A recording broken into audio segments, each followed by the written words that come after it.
Well, greetings and welcome again, everyone. In this episode of The New Republic, we're going to be looking at the presidency of James Madison and James Monroe, the two Jameses. Now, we're not actually looking at their entire presidency. In fact, we're going to concentrate on just really one aspect of each. Under James Madison, we're going to be looking at the War of 1812. While under James Madison, we're going to be looking at James Monroe, we're going to be looking at the Monroe Doctrine. And so we're going to start off with James Madison. He is going to be president from 1809 to 1817. So he is going to have two terms as president. And keep in mind that James Madison is a very well-known individual, just like these other presidents have been in the future or in the past. He's following Thomas Jefferson. He's following John Adams. He's following George Washington. These are hard acts to follow. And so he's elected the fourth president in the 1808 election. He's going to be president from 1809 to 1817. He's got a plethora of experience. He's got a lot of nicknames. He's the father of the Constitution. Remember, it was James Madison who presented the Virginia Plan that was similar to what was ultimately adopted in the Great Compromise. He's also known as the father of the Bill of Rights. He wrote the first 10 amendments to the Constitution. In fact, he proposed, I think, 17 or 19 different amendments. Ultimately, it was whittled down to those 10. He has served as a U.S. representative. He was Secretary of State. How can we forget him as Secretary of State? Remember, he is the one who refused, under the orders of Jefferson, to deliver the commissions to those judges appointed by Adams in his midnight appointments. It is Madison who is the Madison of Marbury versus Madison in the Supreme Court case that established the idea of judicial review for the Supreme Court. So Madison is an incredibly well-known individual. He did help write. He wrote most of the Constitution. He was a big fan of how the process worked, but he did not believe in a strong central government. He still felt the states should have more autonomy, have a little bit more power. He is a follower of Jefferson, so he is a Democratic Republican, to use our labels of political parties here. He's a Democratic Republican, does not believe in a strong central government, and he is also a believer in strict interpretation of the Constitution. So that should ring a bell with you, kind of sums up some of the things we've already talked about in relation to James Madison. Now, as I said, we're not going to talk about a lot of other things that happened in his presidency because very quickly Madison is faced with problems with Great Britain and France. He has these two European superpowers facing off in Europe, England and France, in the Napoleonic Wars. And by 1809, this is getting very, very serious. There's a lot of combat, a lot of war going on, and Madison is doing his best to kind of juggle America between the two so we don't get caught in the middle and be forced to take sides in a war that we really couldn't win at that particular point. So there are some causes we need to talk about the War of 1812. This is the war that America will get drawn into, and we will look at the War of 1812 for the rest of the Madison presidency. America has a lot of problems with the British. We have problems with the French too, but it's really with the British more than the French that America has a huge issue. So first of all, Britain is blockading American ships and other ships from trading with France.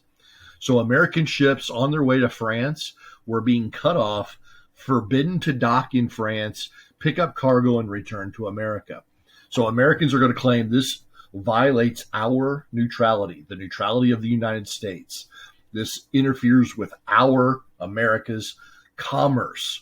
And this was a big problem for most Americans. We have a problem with impressment of American sailors. And we're going to touch on that here again in just a moment, because that's a big issue. We also have issues with British support of Native Americans on the frontier. Here we are. It's 32 years, 30 years after the American Revolution. There are still British soldiers stationed on the frontier regions of what is now the United States. They're in Canada. And many Americans believe the British are actually prompting the Native Americans. They're prodding the Native Americans. They're funding the Native Americans into attacking Americans on the frontier and causing issues. We're going to touch on that again here in a moment as well. And finally, the fourth big factor kind of ties in with that third one is, these British soldiers have not honored the Treaty of Paris by leaving forts in the Ohio River Valley. You remember, that's a big issue for the U.S. And particularly they're looking at the area up around Detroit and northern Michigan and even into Minnesota a little bit. They're saying, you guys are still there. You need to get out. So these are all four major issues for America going into the War of 1812. So let's talk a little bit about impressment. I said this would be a factor that we're going to come back to, and we're coming back to it right now. As soon as I get me here on the other side, we'll be in really good shape. There we go. So here's the situation. Over in Europe in the 1800s, England and France are in another war. This has been going on for centuries. We're now in a series of wars called the Napoleonic Wars, because Britain is fighting Napoleonic France, ran by Napoleon Bonaparte. England finds itself relatively short on skilled sailors. They have some ships, they have supplies, but they don't have enough sailors. They also don't have enough. They do have supplies, but they don't have enough supplies. Let me backtrack just a little bit there. And so their solution to the problem was simply to take it from America, the supplies and the men. So what they're going to do now, instead of blockading American ships from going to France, they're going to seize. They're going to take over by force American ships going to France. Now, of course, America is going to protest. This violates our neutrality, they said. This violates American neutrality. We have a right to the seas. We have a right to go to France if we wish. So not only are they going to seize the entire ship, they're going to take the cargo. So whatever American ships are carrying to France, this is also what Britain is going to take. So if America is shipping clothing or food or whatever the case may be to France, it's going to wind up in British hands. And that's intolerable to a lot of Americans. The third is impressment. Britain claimed that many of the sailors in the American Navy were actually British seamen. They were British sailors. And so they claimed, as they took these American ships, they would examine the sailors on board the ship, the rosters, and they would select those they believed to be English deserters, English sailors who illegally left the service and became American sailors. And so they're taking these men off of American ships. Again, a violation of American neutrality. And this is going to be a really big thing, because they're looking at this and go, okay, your name is Harrison. That's English. You are an English deserter. And never mind that Harrison's family may have been in the colonies for 40 or 50 years. That didn't matter. Under British law, they're British citizens. Therefore, they are deserters. And they are going to be claimed to come back into the British Navy. So this is really a violation of individual rights, is how many Americans saw this impressment issue. The other issue I said we'd come back to is the Indian threat. And this is where the British were supplying the Native American Indians on the frontier with weapons, perhaps money, maybe even paying them bounties for dead Americans on the frontier regions. And kind of at the middle of this is a pair of brothers. One brother is very, very well known. His name is Tecumseh. And Tecumseh is a Shawnee warrior and war leader. And his brother is less well known, and he simply goes by the name The Prophet. He was kind of the religious side of this movement. Tecumseh is the political and military side. And together, these two brothers have put together a plan that really refused to allow white Americans to take native lands in the Northwest Territory, in what is now Ohio, Indiana, Illinois. They built a large Indian confederacy. Now, you may not remember what a confederacy is, but it is an association of independent tribes. So we have tribes such as the Shawnee, the Delaware, the Sac and Fox. We have people like the Creek and the Chickasaw, all coming together under Tecumseh. And Tecumseh says this is Indian land. We need to preserve this as our land, as Indian land only. We need to do away with all white influence. We do not need to be speaking English or drinking whiskey. Those are, white man's tools, said Tecumseh and his brother, the prophet. And so he really controls a large piece of America from the Great Lakes all the way down to the Gulf Coast in Florida. He's a very influential American Indian leader, is Tecumseh. And under his guidance, under his leadership, the Native Americans become a huge threat to American settlers on the frontier. They are supported in their efforts by the British, who want Americans to be gone, obviously. So not only are they supporting Tecumseh and his brother, they're paying them money, they're giving them supplies, ammunition, gunpowder, weapons, the whole works. And so Tecumseh is the fulfillment, if you will, of that Indian threat that threatens the frontier regions of America in 1812. So we go to war. There is a declaration of war made by Congress. It becomes known as the War of 1812. Again, very inventive, right? But I'm not going to go through a lot of details here because the war itself is somewhat short, and it's actually kind of embarrassing for America, to be quite honest. We often refer to this as the Second War for Independence, and it sounds really important, but it's really not. It did not go well for America. In fact, almost every ground action of the war, every time there's a battle fought, 9 times out of 10, the British are going to win. The Americans just could not get their act together. Now, battles fought at sea or on the water were totally different affairs. Americans tended to win those. Now, you have to keep in mind, Britain is actually fighting America in this war. At the same time, in Europe, Britain is fighting France. So where are all the best British naval ships? That's right, they're fighting in French waters against the French. You could even make the statement that most of the best British soldiers are fighting in Europe against the French as well, which tells you we're fighting their second string and still not doing very well. We even lose the capital, Washington, D.C. President Madison has to flee with his wife and government out of Washington. The British take the White House and burn it to the ground. D.C. is an occupied city for a few weeks during the War of 1812. I mean, that's how bad America was really suffering in this war. The British do attempt to take Baltimore.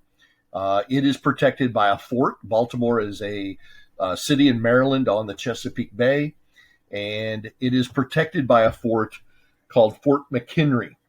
And the bombing of Fort McHenry by the British was witnessed by a young American lawyer by the name of Francis Scott Key. And we're going to talk more about him in a moment. I'm going to skip my map. I'm not going to skip my map, actually. I like maps too much to skip my maps. You can see that a large portion of America did not have a part in this fight. Really, the major actions were up here around the Great Lakes, up in here around New York on the St. Lawrence River. You could see the British blockade of American ports, so we cannot get supplies in or out. We see this in a British invasion force in 1814 come into the Chesapeake Bay. This is that attack on Washington. This is the attack on Baltimore and Fort McHenry. But we also see this action down here in the Gulf Coast. And this is a British thrust to get control of New Orleans and the Mississippi River. This was their way of dividing the nation. If they can seize this port, even just the port of New Orleans, the British, if they can seize that port, they're going to wrap up all American commerce west of the Appalachian Mountains. Remember, we've talked about this in class, how American farmers in what is now Kentucky and Tennessee, now Indiana, now in the Missouri Territory, because this is after the Louisiana Purchase, how are these farmers going to get their grains to market over here in the East Coast where they're needed? They have to use these rivers, and they all lead to New Orleans. So really the big important piece is New Orleans. So we're going to talk about New Orleans here in just a second. But before we do that, a couple of images. Like my historic art, you also know that. I think that's a really great image to have of the White House burning. It really sets the tone that these are dark, horrible days for America. It was a very uncertain time. America is losing this war. And so that's really important to understand. And I think we see that with the burning of the White House. I mean, this is a symbol, if you will, of America. You know, it's not the U.S. Capitol building, but it's not the U.S. flag, but yet it's the home of America's president. And here it is on fire, being destroyed. That's got to be a very powerful image. Skip that. But we also have the bombing of Fort McHenry. And here we have Fort McHenry just outside of Baltimore. It's an American fort. It's being shelled or bombed. You can see the little bombs there coming from the British ships. And as I said, this is going to prompt an American lawyer by the name of Francis Scott Key to write a poem. And the poem he writes will, of course, eventually become what we know as our national anthem, the Star-Spangled Banner. And here's Francis Scott Key watching the bombardment of Fort McHenry, seeing the stars and stripes still waving, and he's writing this poem that will eventually be set to a tune and becomes our national anthem. Now, the real big battle of this war, the one that really means the most, perhaps, is the Battle of New Orleans. Now, we talked about New Orleans just a few minutes ago. The British won it because if they can capture New Orleans, they could cut off all trade west of the Appalachian Mountains for the United States. The United States cannot have this. So this is going to be a crucial, critical juncture. So this occurred on January 8, 1815. So this is going to be one of those, it's actually a few days to lead up to the battle, and then the battle itself and its aftermath, but it's a one-day battle essentially. The Americans are led by a frontier general from Tennessee, a guy by the name of Andrew Jackson. And he has somewhere in the neighborhood of 4,000 soldiers. The cool thing about his army is a cross-section of America at the time. He not only has regular American Army soldiers, he has militia. Now, we've talked about militia before. Think of these guys as kind of like your National Guard, if you will, that have volunteered to help protect their communities. He's got Tennessee and Kentucky frontiersmen. Think about guys in leather hunting shirts. It's a little bit of an exaggeration, but the coonskin caps even. He's got French and Creole citizens out of New Orleans. He has African Americans in his army, including slaves. He has Choctaw Indians helping him find his way through the bayous of southern Louisiana, southern Mississippi, what is now southern Mississippi. And he has a band of pirates, for crying out loud, helping him with their artillery that they pull off their pirate ships. So he's got very wealthy, he's got normal soldiers, he's got frontiers, illiterate frontiersmen, he's got slaves, he's got French Creoles, Native Americans, and pirates. I mean, for gosh sakes, pirates, guys. He has all these people working with him to help protect New Orleans. The British do show up.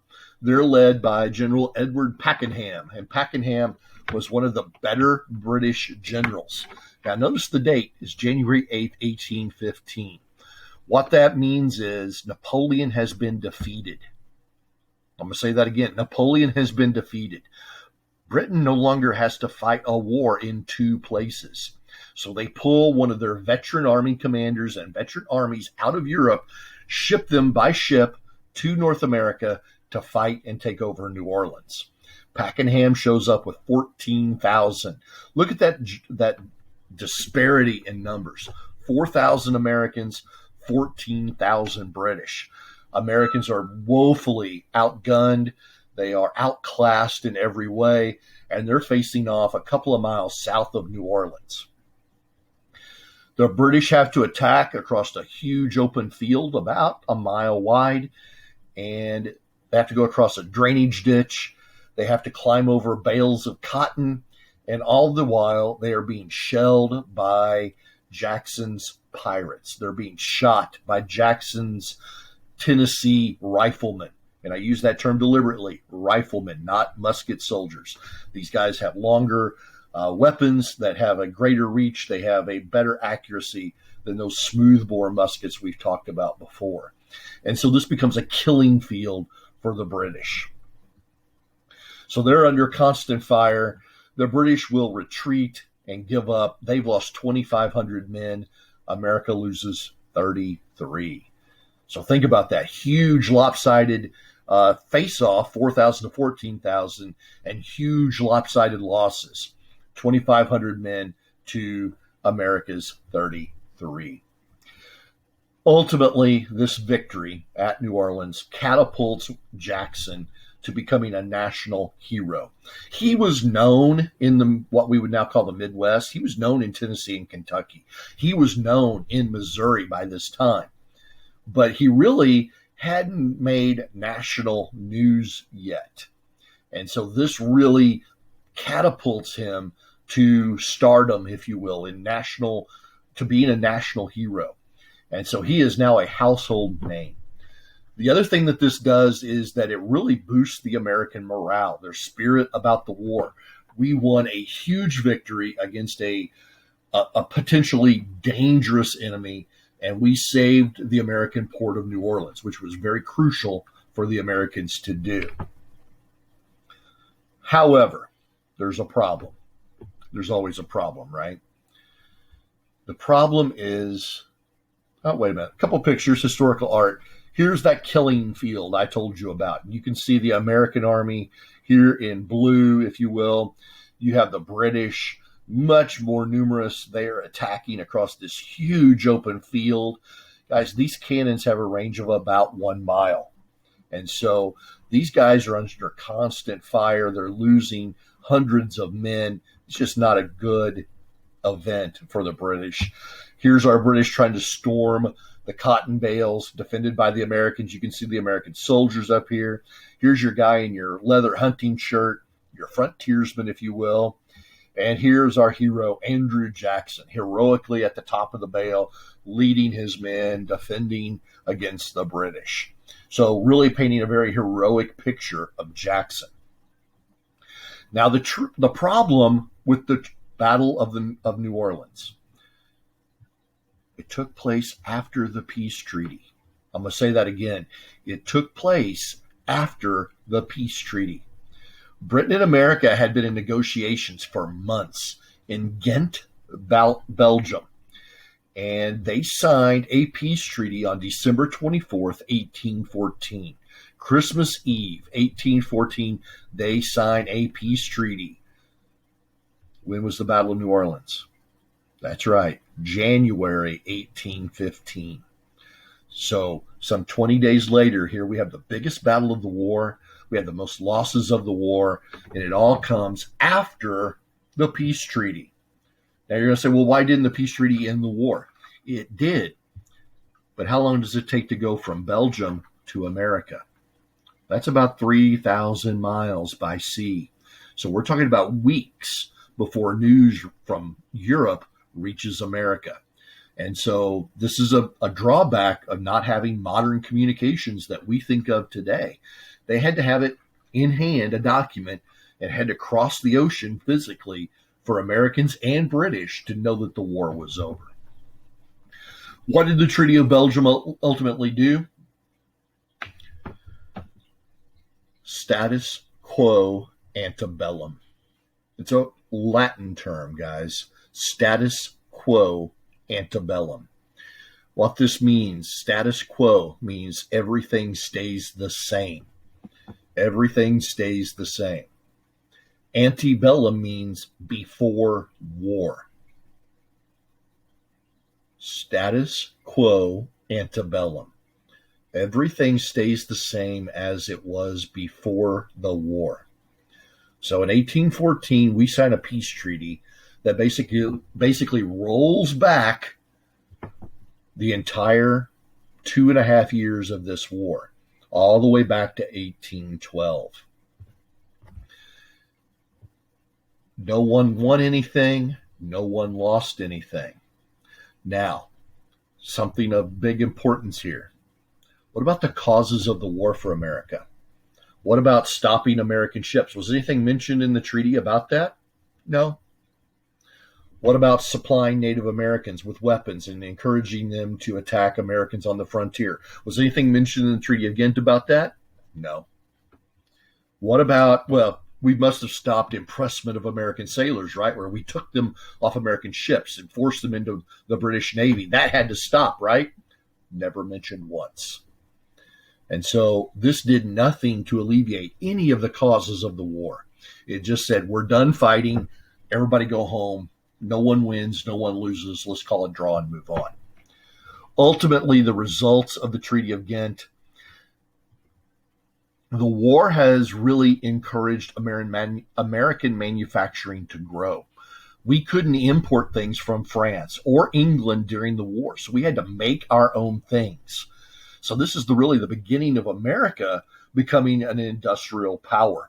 We realized very quickly during the war that if we want something, we have to make it ourselves here in America.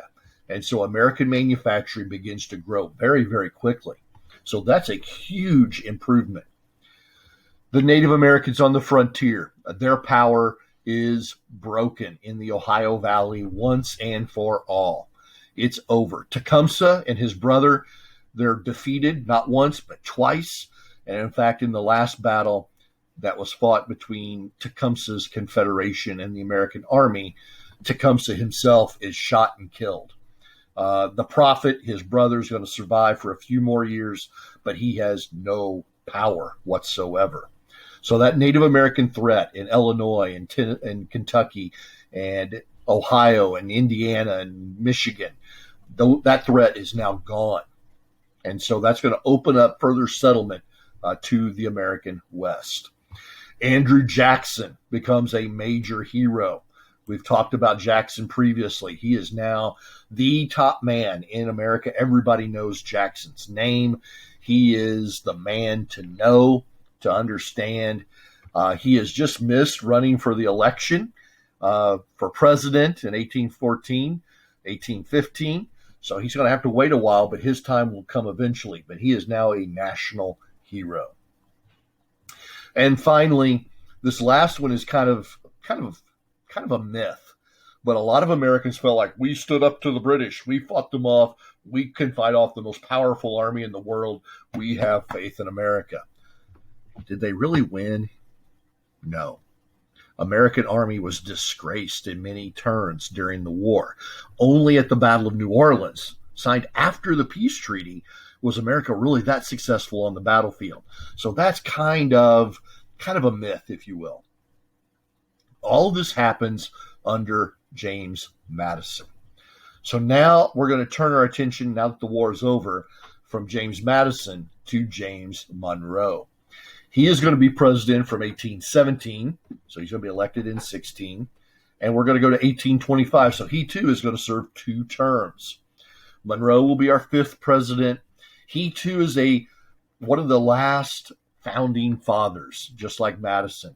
He has been present at all the big events of the Revolution, of the Continental Congress, of the Constitution Congress. So he's one of the last guys to get the presidency that was there during these events. He's also the 5th president And of the first 5 presidents, 4 of them were all from Virginia. And in fact, of the 4, 3 of them lived within about 20 miles of each other. So we often call these first 5 presidents the Virginia dynasty, if you will. The only one not included would be John Adams of Massachusetts. He, too, like his predecessor Madison and Jefferson, is a Democratic Republican. He believes in strict interpretation of the Constitution. He believes that the future of America lies with agriculture. He is against banks. He is against a lot of those things that the Democratic Republicans were for. He, too, is well experienced. You can see he was a little bit of everything. Secretary of State, Secretary of War, governor, senator, you name it. He has done it. So he has a lot of political experience. Like I said, we're not going to talk a lot about Monroe, but there is one thing about Monroe that we really have to talk about. And that was when he established what's called the Monroe Doctrine. This is my last slide, guys, I promise. The Monroe Doctrine. It's named after him. So what is a doctrine? A doctrine is simply an announcement of how things will work. And so this is a political policy, and he's making this announcement in 1821 so that foreign powers will respect American power and American sovereignty, American freedoms here in the Western Hemisphere. Now, Western Hemisphere, that's North, Central, South America, okay? And so in the Monroe Doctrine, Monroe is telling Europe, stay out. This is closed to European colonization, European interference. We're done. No more Europeans coming over and saying they're going to make a colony here in North or South America. If that happens, said Monroe, this is an act of war, and we will fight to defend wherever you're trying to establish a colony. Basically, he's telling Europe, you stay in Europe, America will handle America. The U.S. will handle what happens here. So we're trying to kind of set ourselves up as Americans. We're setting ourselves up to, kind of be the dominant power here in North America. Now, in reality, did we have the power to support this? Not really, no. But what we did have was the British were willing to support it because they didn't want France sneaking in. They didn't want Spain sneaking in. So the British are going to support America. Yeah, we were at war 5 years ago, but that's long over. America and Britain are now becoming close trading partners, but America is also dependent on Britain to stop colonization here. So no more colonies in North or South America. The important thing that I really want you to know about the Monroe Doctrine is this is the foundation, the cornerstone. This is what all of American foreign policy is going to rest on for the next 150 years. So all the way up even into the 1900s, people are going to be talking about the Monroe Doctrine and how Europeans need to stay out of the affairs of the Americas. That's North America, that's South America. And the Monroe Doctrine really kind of establishes that authority that America thinks they have. So there you have it. I know this one's a little long, but guys, I do want you to understand the importance of the Battle of New Orleans and of Madison's decisions going to war. I do want you to understand the Monroe Doctrine. So hopefully you pick that up from that. You pick that up. Make sure that you have answered the questions in your viewing guide. Make sure you understand everything going on. And if not, you know to ask. And on that note, ladies and gentlemen, thank you, and I'll see you later.